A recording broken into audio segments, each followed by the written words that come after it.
Join হোক আরো কয়েকজন।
শুভ সন্ধ্যা সকলকে। নমস্কার, কলঙ্কা, আদাব। রাত পোহালেই তো স্বাধীনতা দিবস। এই ঐতিহাসিক দিনের প্রাকলগ্নে আমার প্রিয় যুব বন্ধুদের জানাই, যারা আমাকে আজকে ফেসবুক লাইভে ফলো করছো, তোমাদের সকলকে জানাই আগাম আন্তরিক স্বাধীনতা দিবসের অনেক অনেক প্রাণভরা ভালোবাসা, শুভেচ্ছা। অ্যাকচুয়ালি আজকে আমার ফেসবুকে আসার মূলত কারণ হচ্ছে, আমি দীর্ঘদিন ধরে আমার দরজা তো আপনারা জানেন 24x7 খোলা থাকে। অনেক বেকাররা আমার সঙ্গে এসে মিট করেন, তাদের অব্যক্ত যন্ত্রণাকে আমার সামনে এসে ব্যক্ত করেন।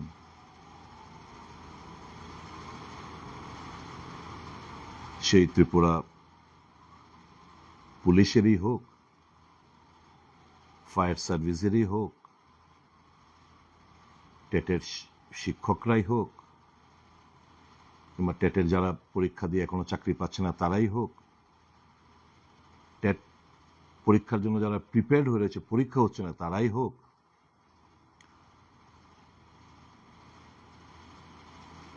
জিআরবিটির বন্ধুরাই হোক, এসটিজিটির বন্ধুরাই হোক, আমার ইঞ্জিনিয়ার বন্ধুরাই হোক, যারা নেট, সেট, পিএইচডি হোল্ডাররা রয়েছেন, তারাও আমার সঙ্গে এসে কথাবার্তা বলেন।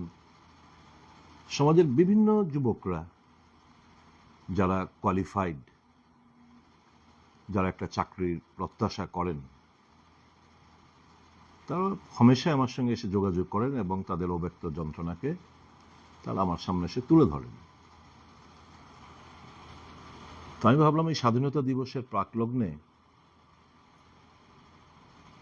আপনাদের সঙ্গে আমি কিছু কথাবার্তা বলি। এর মধ্যে কোনো রাজনীতি আমি করতে চাই না। কে কি এর থেকে ড্র করবে এটা তাদের ব্যাপার, কিন্তু আমি পরিষ্কারই বলি, রাজনীতির জায়গায়, রাজনৈতিক বক্তব্যের জায়গায় আমি বেকারদের নিয়ে কিংবা তোমাদের সঙ্গে আমি অন্তত এত নিচে এসে আমি পলিটিক্সটা করতে চাই না। আজকে নোটিফিকেশন বের হয়েছে, বিধানসভা অধিবেশন 4 তারিখ থেকে শুরু হবে, 4 সেপ্টেম্বর। আমার জানা নেই কদিনের বিধানসভা অধিবেশন বসবে। তো আপনাদের যে অব্যক্ত যন্ত্রণাটাকে আমি বিধানসভায় তুলে ধরতে চাই। যারা এসছে আমার কাছে, তোমাদের মধ্যে যারা এসছো, তারা তাদের বক্তব্য আমার কাছে রেখে গেছো। আমি কিছু কিছু নোট করেছি, সেগুলো আমি তোমাদের কাছে বলছি এবং প্রত্যাশা রাখবো তোমাদের কাছ থেকে যে বিধানসভা অধিবেশনের আগে ছোট আকারে একটা ব্রিফ নোট অন্তত তোমাদের যারা যে প্রবলেমগুলো রয়েছে সে প্রবলেমগুলো তুলে আমার সামনে, আমার কাছে এসে তোমরা দিয়ে যাবে, সে প্রত্যাশা আমি রাখি। যেমন আমার এখানে ত্রিপুরা পুলিশ কনস্টেবলের নিয়োগের যে প্রসেস সেটা এখনো কমপ্লিট হয়নি। প্রায় 2022 সাল থেকে এটা প্রসেস শুরু হয়েছিল। 1000 পুলিশ কনস্টেবল নিয়োগ করবে বিজ্ঞপ্তি জারি করা হয়েছিল, কিন্তু যখনই তোমরা গিয়ে জিজ্ঞেস করো তোমাদেরকে বলা হয় পাইপলাইনে আছে, ওয়েট করো।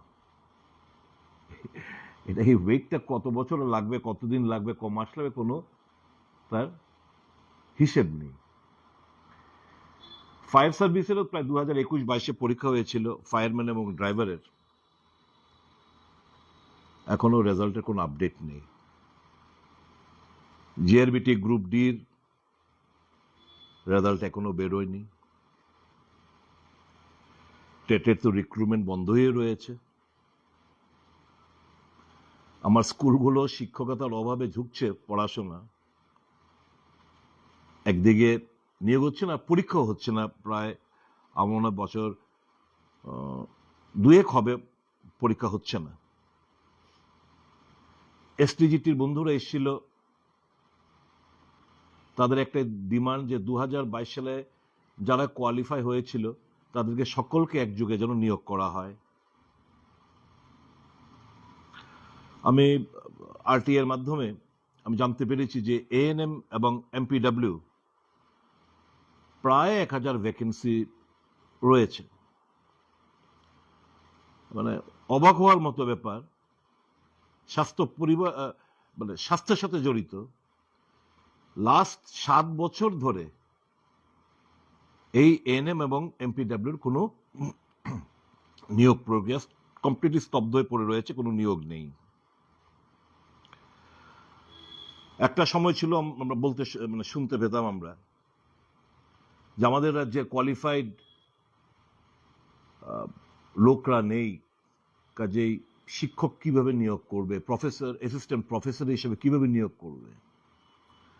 এখন নেট পাস করা, সেট পাস করা পিএইচডি হোল্ডাররা আনুমানিক, আমার এক্সাক্ট ডেটাটা হয়তো আবার ভুল হতে পারে, আনুমানিক 1400 মতো, আমার জানাশোনা 1400 মতো লোক, ছেলেরা, আমাদের নজওয়ান ছেলেরা রয়েছে যারা নেট, সেট এবং পিএইচডি হোল্ডাররা। খবর নিয়ে দেখুন প্রত্যেকটি কলেজে, হায়ার এডুকেশন প্রত্যেকটি কলেজে সঠিকভাবে পড়াশোনা হচ্ছে না, কারণ শিক্ষকতার অভাবে, professor, assistant professor, associate professor অভাবে, অথচ তাদেরকে নিয়োগ করছে না। এদের মধ্যে থেকে এখন কি হচ্ছে, ভিজিটিং লেকচারার কিংবা ভিজিটিং অ্যাসিস্ট্যান্ট প্রফেসর হিসেবে তাদেরকে একটা অনারিয়াম 500 টাকা মতো দেওয়া হয়। At the end of the day, মাসের শেষে গিয়ে দেখা যায় 4-5 হাজার টাকাও পায় না, এবং এগুলো 8-9 মাস ধরে পড়ে থাকে। তো এই যে মেন্টালি যে তাদেরকে কত বড় একটা অত্যাচার আমরা করছি, শাসককে আমি দোষ দিচ্ছি না মোটেও, শাসক বিরোধী আমরা, তাই জন্য আমিও আমার কথাই বলবো, আমরা তাদেরকে কতটা মেন্টাল হ্যারাসমেন্ট করছি, প্রবলি আমরা সেটা বোঝার বোধহয় আমাদের কোনো মাপকাঠি নেই।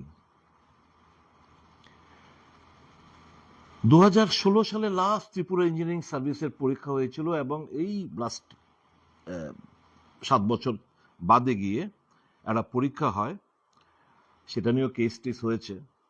তো আমি আরটিআই করে জানতে পারলাম যে পিডব্লিউডি, আরডি, এগ্রি এবং আরবানের পুরোটা আমি পাইনি, শুধু এএমসি, আগরতলা মিউনিসিপ্যাল কর্পোরেশন, এই কয়েকটা, পিডব্লিউডি, আরডি, এগ্রি এবং আগরতলা মিউনিসিপ্যাল, বাকি আরো এছাড়াও অনেক রয়েছে।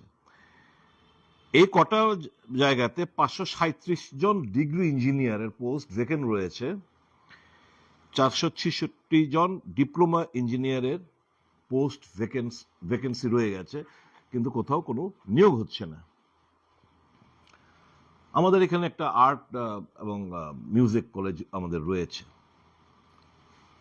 সরকারকে ধন্যবাদ জানাই, সিবিএসই 76 প্লাস 125 প্রায় 201টি স্কুলে সিবিএসই হিসেবে রাজ্য সরকার ঘোষণা দিয়েছেন। এখন সিবিএসইর ঘোষণা দেওয়া মানে হচ্ছে এখানে যোগা টিচার থাকতে হবে, আর্টের টিচার থাকতে হবে, মিউজিক টিচার থাকতে হবে, কিন্তু কোথায় নিয়োগ তো হচ্ছে না। The mandatory provision of CBSE হচ্ছে যে এখানে আর্ট, যোগা, মিউজিক টিচার থাকতে হবে, কিন্তু নো রিক্রুটমেন্ট। নার্সেস, প্যারামেডিক্স প্রচুর সংখ্যক শূন্যপদ পড়ে রয়েছে, কিন্তু সেগুলো পূরণ হচ্ছে না। এবং যারা টিপিএসসির যে বিভিন্ন পরীক্ষা টিপিএসসির মাধ্যমে যেগুলো হয়, আমি কয়েকটি ডাটা আমি তোমাদের সামনে তুলে ধরতে চাইছি। Tripura combined competitive exams for miscellaneous posts, advertisement number 14/2022, dated 10/8/2022। Main এক্সামসটা প্রিলির পরে মেইন এক্সাম সম্পন্ন হয়েছে 19 নভেম্বর 2023-এ। প্রায় একটা নম্বর আসতে চলছে, এখনো তার রেজাল্ট ডিক্লেয়ার করেনি। আরেকটা হচ্ছে অ্যাডভার্টাইজমেন্ট নাম্বার 13/2023, ডেটেড 16/9/2023। এটা হচ্ছে ফর ইলেকশন ইন্সপেক্টর। মজার ব্যাপার হচ্ছে পরীক্ষা হওয়ার কথা ছিল টিপিএসসির বিজ্ঞাপন মোতাবেক 2রা জুন 2024, তারপর এটা পিছিয়ে দেওয়া হলো 16 জুন 2024, এটাকে আবার পিছিয়ে দেওয়া হলো 11/8/2024। এখন জুলাই মাসের 23 তারিখ দিয়ে বলছে 11 তারিখ, যেটা অগাস্ট মাসে হওয়ার কথা, সেটা হবে না আনটিল ফার্দার অর্ডারস, তারিখও উল্লেখ করেনি। 3 নম্বর হচ্ছে টিসিএস এবং টিপিএস, অ্যাডভার্টাইজমেন্ট নাম্বার 5/2022, ডেটেড 3/4/2022, 40টি পোস্টের জন্য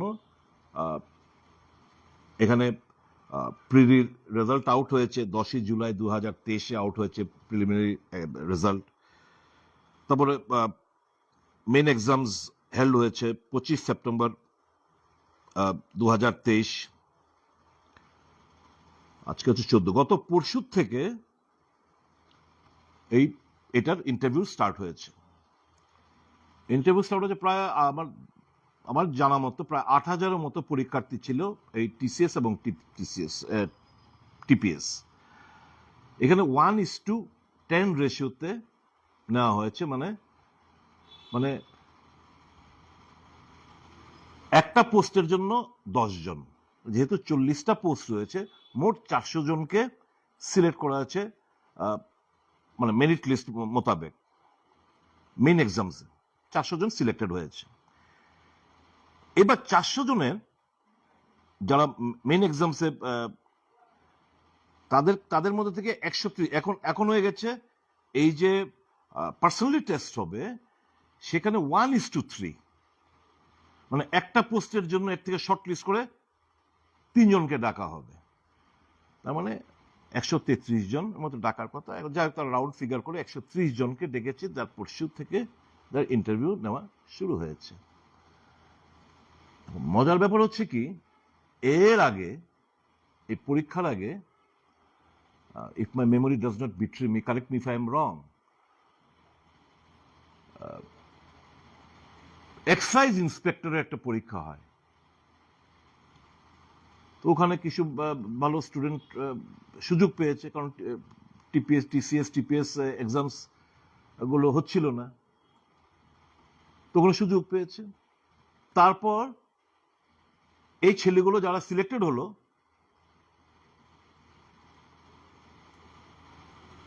তারা বোধ হয় আরেকটা ভালো পোস্টে, খুব সম্ভবত সোশ্যাল ওয়েলফেয়ার ডিপার্টমেন্টের কোনো একটা পোস্টে তারা আবার পেয়ে যায়। এখন এখানেও এই 130 জনের মধ্যে এরাও পেয়েছে, অর্থাৎ আবার ওখানে কিন্তু তাহলে ভ্যাকেন্সি দুটো এক্সাইজ ইন্সপেক্টরের ভ্যাকেন্সি, সোশ্যাল ওয়েলফেয়ার দপ্তরের মধ্যে ভ্যাকেন্সি। এখন এরা খুব মেধাবী স্টুডেন্ট, এরা এখানে চান্স পাবে, এখানেও ভ্যাকেন্সি, মানে এখানে জয়েন করবে হয়তো বা যদি সিলেকশন হয়। তাহলে আমি কথাটা বলছি, তাহলে পরীক্ষাটা নেওয়া ছিল টিপিএস এবং টিসিএস, এই যে টিপিএসসি পরীক্ষাটা ফার্স্ট নেওয়া ছিল, উচিত ছিল। ওখানে ক্রিমগুলো চলে যেত, তারপর বাকি পরীক্ষাগুলো হতো, তাহলে আর ভ্যাকেন্সি হতো না। এখন এই যে ভ্যাকেন্সি হয়ে থাকবে, যারা আবার এখান থেকে অফ করে টিসিএস বা টিপিএস এ চলে যাবে, কবে আবার এগুলো ফিল আপ হবে অনলি গড নোজ। প্রবলেম আমাদের সিস্টেমের মধ্যে, nobody is there to put their head, আর একটা সিস্টেমে ফেলে যে বেকারদের সঙ্গে সঠিকভাবে তাদেরকে মূল্যায়ন করি, এই জিনিসটা কিন্তু আমাদের হচ্ছে না, আমাদের কোথাও না কোথাও ত্রুটি রয়ে যাচ্ছে। আজকে ফেসবুক লাইভে আসা নিশ্চয়ই, যদি সরকারি কোনো আমলা কিংবা যারা সরকারে রয়েছেন, মন্ত্রী বিধায়ক, তাদের ওয়েলউইশাররা যদি আমার বক্তব্য শুনে থাকেন, please advice them accordingly. Both ruling and opposition together we have to ensure সকলকে চাকরি দেওয়া সম্ভবপর, এটা আমরা জানি,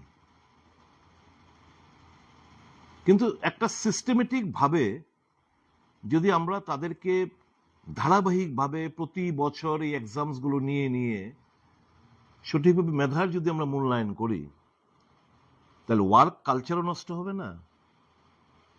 এবং সবচেয়ে বেশি আমার প্লেস অফ কনসার্ন হচ্ছে শিক্ষা, জেনারেশন নেক্সট, আজকের ছাত্র কালকের ইউবা, আমাদের ভবিষ্যৎ। আমি অলমোস্ট প্রায় 2 বছর বাদে I am going to be a senior citizen. তো future of Tripura, my nation, lies in their hands. আমাদেরকে এই প্রোডাক্টগুলো এরকম ভাবে আমাদের তৈরি করতে হবে যাতে একটা থেকে একজন তুখার জেম হিসেবে আমরা তাদেরকে আমরা গড়ে তুলতে পারি, বোথ এডুকেশনালি, মোরালি, স্পিরিচুয়ালি, সমস্ত দিক দিয়ে তাদেরকে যেন আমরা গড়ে তুলতে পারি। আমি তোমাদের কাছে আমার একটা এপিল থাকবে, রাজনৈতিক রং আমি দিতে চাই না, আমি আমার কাছে তোমরা জাস্ট জানাবে, আমি এটা উত্থাপন করব, সরকারের গোচরে আনবো বিস্তারিতভাবে, যে আমি যে কটা পয়েন্ট বললাম এছাড়াও তোমাদের কাছে প্রচুর রয়ে গেছে। তোমরা জাস্ট ছোট্ট আকার নোট আকার আমার কাছে দিয়ে যেও, 4 তারিখ থেকে সেশন শুরু হবে, এই 2-4 দিনের মধ্যে দিয়ে যেও, যাতে আমি আমার সুবিধা প্রিপারেশন নিতে। তোমাদের কাছে আমার একটা অনুরোধ থাকবে, তোমাদের বিভিন্ন টেটের একটা সংগঠন রয়েছে, এসটিজিটির সংগঠন রয়েছে, হয়তোবা আমি কিছু ছবি দেখলাম যারা পুলিশে ইন্টারভিউ, হয়তো তাদেরও একটা সংগঠন রয়েছে। আমি চাইবো যেটা একে অপরের পরিপূরক হও। ওয়াই ডোন্ট, তোমাদের মধ্যে কেউ না কেউ কেন ইনিশিয়েটিভ নেয় না? আমার মনে আছে, আমি when I was a college student, আমি ইঞ্জিনিয়ারিং কলেজ যখন পড়াশোনা করতাম, আমি একদিন একটা বিজ্ঞাপন পত্রিকাতে দিয়ে উমাকান্ত গ্যালারির মধ্যে আমরা মিটিং করেছি, আরসিসির মধ্যে আমরা মিটিং করেছিলাম, প্রচুর ছেলেমেয়েরা এসেছিল। আমি চাইবো তোমাদের মধ্যে থেকে যারা শুনছো আমার কথাবার্তাগুলো, তোমাদের মধ্য থেকে একটা বিজ্ঞাপন দাও পত্রিকার মধ্যে, দিয়ে একদিন একটা জায়গায়, we are not going to পোক আওয়ার নোজ, তোমরা যারা আনএমপ্লয়েড এডুকেটেড ইউথ রয়েছে, তোমরা বসে তোমাদের সকলের সমস্যাগুলো আলোচনা করো, ফর্মে কমিটি, আনএমপ্লয়েড অ্যাসোসিয়েশন, যদি কেউ এর মধ্যে চাকরি পেয়ে যায়, give your button to the next one, let this unemployed association continue. এই যে বিভিন্ন প্রবলেম, যারা পুলিশে পিএইচকিউতে গিয়ে ধর্ণা দিচ্ছে, শুধু যারা যারা এই দপ্তর, কেন এরা শুধু যাবে? Why not all together? Why not টেটের তারা? ওয়াই নট জিআরবিটির তারা? লাইকওয়াইজ তোমরা যখন করবে, সবাই মিলে সরকারের উপর, আমাদের উপর একটা চাপ তৈরি করো। উশৃঙ্খলতা নয়। You fight for your right. Ours is an independent country. You should raise your voice. তোমাদের ভয়েসটা in a most discipline manner তোমরা আওয়াজটা পৌঁছে দাও সকলের কাছে। তোমরা যদি বহুভাবে বিভক্ত হয়ে থাকো, it gives the opportunity to the rulers. United we stand, divided we fall. Be united, my dear brothers and sisters. You are like my kids. I want your future to be secured. I want my youth to shine in their life. আমি চাই তোমাদের স্বপ্ন পূরণ হোক। There is no shortcut. আর ভালো করে যারা স্টুডেন্টরা রয়েছে, আজকে স্টুডেন্ট কালকে ইউবা, আমি একটা কথা বলবো, বিহারের মতো একটা স্টেট,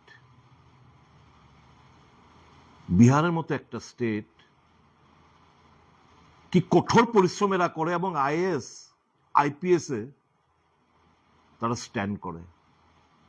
ড্রিম বিগ, স্বপ্নটা বড় দেখো।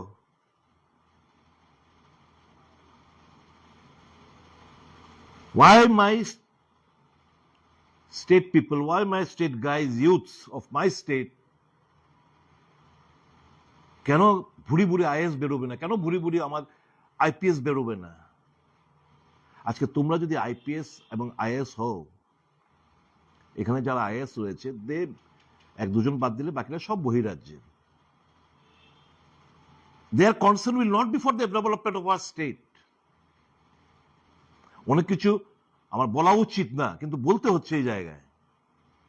আমার টিসিএস অফিসাররা, আমার ত্রিপুরা সিভিল সার্ভিস অফিসাররা যে এখানে থাকবে, ওর এখানে বর্ন এন্ড ব্রট আপ, যে আন্তরিকতা, যে ফিলিং, যে ভাবনা নিয়ে সে কাজটুকু করবে, স্বাভাবিকভাবেই আমি তাদেরকে দোষ দিই না। অন্যান্য প্রদেশ থেকে এসে कुछ दिनों हम तो 4-5 साल 2-3 साल काम करके একটা সেন্ট্রাল গভর্নমেন্টের একটা পোস্টিং নিয়ে চলে যাব, এরা সব ক্যারিয়ারিস্ট। কিন্তু ওই ছেলেমেয়েরা যদি আইএস আমার রাজ্যের ছেলেমেয়েরা যদি হয়, ত্রিপুরা কিন্তু অন্য একটা রূপ একটা দেখা দেবে। তা আমি তোমাদের কাছে এটুকু বলবো, please study hard, dream big, ঐক্যবদ্ধ হও, fight for your right, don't bag. এই একটা অনুরোধ। There is no shortcut to success. মাথা উঁচু রেখে বাঁচার চেষ্টা করো। Don't bow down, only bow down before the God, before Allah, before Lord Christ, before Lord Shiva, before Lord Ram, Ram ঠাকুর, অনুকূল ঠাকুর, যা যে যার ভক্ত, ঠাকুরের কাছে মাথা নত করো, আর অন্য কারোর কাছে না। আর একটা বড় ভয়ানক একটা ব্যাপার এসে দাঁড়িয়েছে, হচ্ছে আউটসোর্সিং। তোমরা জানো, কিছুদিন আগে একটা ইস্যু নিয়ে আমি টিপিসিকে ধর্ণা দিয়ে ডেপুটেশন দেই, সরকারের গোচরে আনি। এটা হচ্ছে পিআরটিসির ব্যাপার নিয়ে।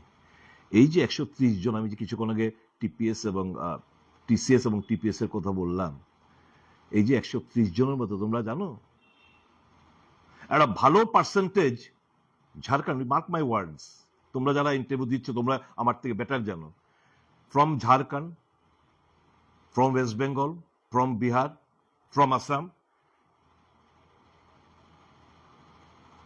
এরা এখানে এসে পার্টিসিপেট করছে। দে আর এভেলিং বেটার টিউশন ফেসিলিটিস। আমার কোন ছেলে গিয়ে আসামে, বিহারে, পশ্চিমবাংলায় সিভিল সার্ভিসে কাজ করছে, আমাকে দুটো নাম আমাকে বলে আমাকে কারেক্ট করাবেন। But we have open the door for them. এখন বলবে এরা যে ওই এই নোটিফিকেশনের যে পিআরটিসি নোটিফিকেশন আগেই তো এটা নোটিফিকেশন ছিল, আরে you still have the scope, প্রবেশ রাখো যে বাংলা ককবরক ভাষায় লিখতে হবে, বলতে হবে, রেশন কার্ড থাকতে হবে, তাহলে কাট ডাউন করে দাও। এই কথাগুলো বলছি যাদের উদ্দেশ্যে নিশ্চয়ই আমি বিশ্বাস আগামী দিন এই মর্মে ওনারা কাজ করবেন। যে কথাটা বলছি যে আউটসোর্সিং একটা ভয়ানক, আপনারা প্রত্যেক বছর বাজেটে গ্লান্স যদি দেখেন, প্রত্যেক বছর বাজেটে গ্লান্সের মধ্যে পেছন দিকে লেখা থাকে যে এই অর্থ বছরে কতজন রিটায়ার্ড হবে। বর্তমান সরকার 6 বছর অধিক চলছে। আমি দায়িত্ব নিয়ে বলতে পারি মোর দেন 30,000 employees have retired from various posts. তো ওয়্যার ইজ দ্য অ্যাবজর্পশন? নিয়োগ কোথায়? এক বছর এই যারা রিটায়ার করবেন ধরুন সামনের মাসে, ওই ডেট থেকে এক বছর অব্দি পোস্টটা জীবিত থাকে, তারপর পোস্টটা অ্যাবলিশড হয়ে যায়। ফার্দার লোক নিতে গেলে পোস্ট ক্রিয়েট করতে হবে ফিনান্সের দ্বারা, তখন তাল বাহানা করবে। আমি সরকারের যারা আমার শাসক গোষ্ঠীর যারাই শুনছি আমার কথাগুলো, আমার তাদের কাছে আর্নেস্ট এপিল থাকবে, let the post be not abolished, এটাকে জীবিত রাখুন, অ্যাবজর্ভ করুন। আচ্ছা, টাকা দিচ্ছেন এই যে আউটসোর্সিং যারা ঠিকাদার কন্ট্রাক্টর, তাদেরকে টাকা দিচ্ছে তো রাজ্য সরকার। আমার কাছে, আমি একটা ঠিকাদার, আমার কাছে প্রচুর, আর ফার্মগুলো কে কি তাদের যে ফার্মগুলোকে আপনারা দিচ্ছেন তাদের কি কি ক্রেডেনশিয়াল এগুলো আমরা জানি। বলে আজকের দিনে বলে মনে আঘাত দিতে আমি চাই না কাউকে, স্বাধীনতার আগের দিন সন্ধ্যাবেলা। যে কোনো উপায় আমার কাছে টাকা আছে, আমি কম্পিট করলাম, টেন্ডার পেলাম, সরকার বললো কি যেমন একটা সাধারণ যে জিডিএ পোস্ট, একটা গ্রুপ ডি পোস্ট, ওর জন্য 15,000 টাকা আমরা ধার্য করলাম, আমি কোট করলাম, সরকার রাজি হলো। এবার আমি দিচ্ছি কত ওকে? 7,000, 8,000, 9,000। বাকি টাকা আমি কন্ট্রাক্টর, আমি কমিশন পাচ্ছি। এবং যতগুলো নিয়োগ হচ্ছে সরকার তো টাকা দিচ্ছে 15,000 করে, কিন্তু আমার ছেলেটার কাছে কি 15,000 টাকা কি পৌঁছেছে? না। কে নিয়ে নিচ্ছে তার অর্ধেক টাকা? ওই কন্ট্রাক্টর, ওই ঠিকাদার, ওই যিনি পেয়েছেন বরাতটা। Why this will happen? আমি সরকারের কাছে, শাসকের কাছে with folded hands on behalf of the youth of my state appeal, এর থেকে সরে আসুন, এই প্রক্রিয়া বাতিল করুন। সরাসরি এই 15, 16, 17,000 যেটাই আপনারা ঠিকাদারকে দিচ্ছেন, সরাসরি আমাদের রাজ্যের যারা ছেলে মেয়েরা যারা চাকরি পাচ্ছে, চাকরি করছে, এদের আন্ডারে আপনারা সরাসরি টাকাটা এদের কাছে দিন। This should stop. My appeal to you. আমি যে কথাটা বললাম এর আগে, যে আপনারা সবাই মিলে আপনারা বসুন, রাজ্যে একটা বেকার অ্যাসোসিয়েশন, আনএমপ্লয়েড অ্যাসোসিয়েশন একটা তৈরি করুন সমস্ত স্পিয়ারের লোক দিয়ে, তারপর একে অপরের জন্য ঝাঁপান, আওয়াজটা আরো বেশি মাত্রায় তুলুন, যাতে আমরা যারা চেয়ারে আছি আমাদের জন্য সিরিয়াসলি আপনাদেরকে নিয়ে ভাবতে হয়। খুব কষ্টের মধ্যে আছেন আমি জানি। আমার কাছে অনেক ছেলেরা এসে, আমি কিছুদিন আগে, এই 2-3 দিন আগে একজন গার্ডিয়ান এসছে, তার ছেলে 39 বছর প্লাস, সে ডেন্টিস্ট, বিডিএস পাস করা। বাবা নাকি বলছে ছেলে, বাবা পেনশন হোল্ডার, পেনশন বেশি পায় না, 17-18,000 টাকা পায়। বাবা বলছে বাবা তুই এটা বিয়ে করে নে। ছেলে বলছে আমি বিয়ে করবো কোথায়, আমি তো চাকরি নেই, চাকরি না হতে বিয়ে করবো না। এরকম শুধু ওর বেলার আমি একটা এক্সাম্পল দিয়ে বলছি, এরকম সকলের অবস্থা একই। আর মানসিক চাপ পরিবারের কাছে, মা বাবার কাছে, মা বাবা কিরে বাড়ি ফেরার পর কিছু আসেনি রে বাবা খবর, চাকরি বাকরি কবে হইব, কেউ আছে এরকম বলে, কেউ আছে এক ভাই রোজগার করে হয়তো বা বিয়ে শাদী করেছে, বৌদি হয়তো বা খোটা দেয়, হ্যাঁ বসে বসে ভাত খাস লজ্জা করে না, এরকম অনেকে শুনতো এই কথাবার্তাগুলো। আমরা বুঝি এই বেদনা থেকেই, এই বিবেকের কারণে আপনাদের সঙ্গে আজকে আমি লাইভে এসেছি। Fight for your right. আবার বলছি, নাম্বার 1, দারুণভাবে আরো বেশি মাত্রা পড়াশোনা করো। এই Bihar can, if the people students of Bihar can, why not my students of my state? Where lies the problem? You tell me. But study hard. No shortcut. Competitive world আরো কঠিন হচ্ছে, আরো কঠিন হচ্ছে। আমার রাজ্যের মেধা যেন মান না খায়। এই যে NET SET PhD holder, I feel so bad. কি দারুণ মেধাবী ছেলে মেয়েরা, but who cares for them, who talks for them? যে আমি সরকার শাসকের কাছে আমার বিনম্র এপিল থাকবে যে প্লিজ এদের কথা একটু ভাবুন, আর ঘুরাবেন না, আর এদের ফিউচারটাকে নষ্ট করবেন না। টাকা আছে আমি জানি, এই পোস্টের এগেনস্টেই তো নতুন ভাবে তো পোস্ট ক্রিয়েট করতে হচ্ছে না, এই পোস্টের এগেনস্টেই তো আপনারা নিয়োগ করবেন। কাজেই এর মধ্যে আর তাল বানানো যেন না হয়, খুব দ্রুততার সঙ্গে এই নিয়োগগুলো, এবং ধারাবাহিকভাবে এবছর করলেন পরের বছর আরো 4 বছর বাদে নিয়োগ করলে তা না, ধারাবাহিকভাবে প্রতি বছর যেন নিয়োগ সম্পন্ন হয়, বিনম্র অনুরোধ রাখছি। আর মাই ইউথ, ইউবা জাগো, ফাইট ফর ইউর রাইট। রাজনীতি না, আমাকে কে কি নিয়ে ভাবছে, কে কি ধারণা করছে আমি জানি না, but I am speaking from my heart, believe me, I am speaking from my heart. খুব কষ্ট হয়, যারা আসে they are like my son and daughters, I feel for them.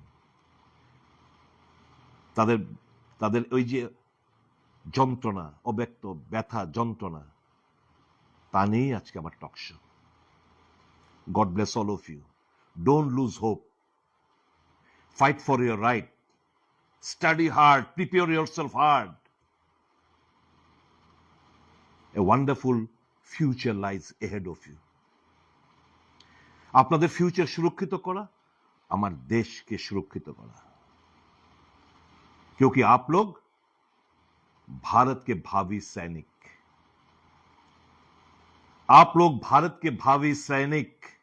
Hindustan हमारा है, आजादी के पहरेदारों, ये स्थान हमारा है।